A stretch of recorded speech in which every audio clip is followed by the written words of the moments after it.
మీ weekend menu నేను set చేస్తాను. Red sauce pasta, white sauce pasta 2 తినే ఉంటారు. బట్ ఈ మిక్స్ సాస్ పాస్తా ఎప్పుడు తినుండరు కదా! ఈ వీకెండ్‌కి పక్కా ట్రై చేయండి.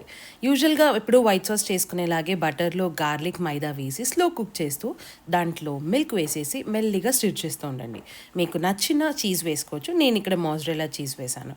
సో రిమెంబర్ ఫ్లేమ్ మాత్రం చాలా తక్కువలో ఉండాలి. ఇదొక స్టవ్ మీద బుడుక్ బుడుక్ అంటుంటే పక్కన బాయిలింగ్ వాటర్‌లో మీకు నచ్చిన పాస్తా వేసేసుకోండి.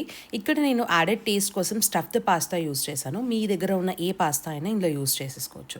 అది బాయిల్ అవుతుండగా నేను మాత్రం ఇక్కడ స్టోర్ బాట్ టమాటో సాస్ తీసుకున్నాను. ఇది మీరు ఇంట్లో కూడా ప్రిపేర్ చేసుకోవచ్చు.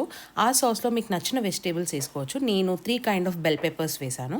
ఆ 3 కాస్త కొంచెం సాటే అయ్యాక ఈ సాస్ని మన వైట్ సాస్లో కలిపేసి మంచిగా స్టిర్ చేసేయండి. ఫ్లేమ్ మాత్రం లోలో పెట్టుకోండి.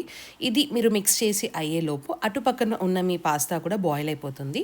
పాస్తాలో కాస్త సాల్ట్ వేయడం మర్చిపోకండి. ఈ సాస్ మీకు నచ్చిన కన్సిస్టెన్సీలో రాగానే మీరు బాయిల్ చేసుకున్న పాస్తా తీసి దీంట్లో వేసేయండి. యాసిడ్ ఏ పాస్తా అయినా పర్లేదు. దీంట్లో స్టఫ్డ్ పాస్తా ఉంటుంది కాబట్టి టేస్ట్ ఇంకొంచెం ఎన్హాన్స్ అవుతుంది. పాస్తా, టమాటో సాస్ అన్నీ ఇక్కడ నేను లెడిల్ అండ్ టెస్కోలో తీసుకున్నాను. మీరు అక్కడ మీ దగ్గర ఉన్న స్టోర్లో తీసుకోవచ్చు.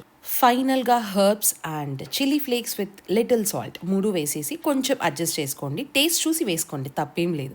అవన్నీ వేశాక నేను ఇక్కడ గార్లిక్ బ్రెడ్తో సర్వ్ చేసేసాను. గార్లిక్ బ్రెడ్ కూడా నేనే చేశాను. రెసిపీ కావాలంటే కమెంట్ సెక్షన్లో చెప్పండి. వీకెండ్ మెన్యూ సెట్ చేసేసానా, వెళ్ళి ఐటమ్స్ తెచ్చేసుకోండి.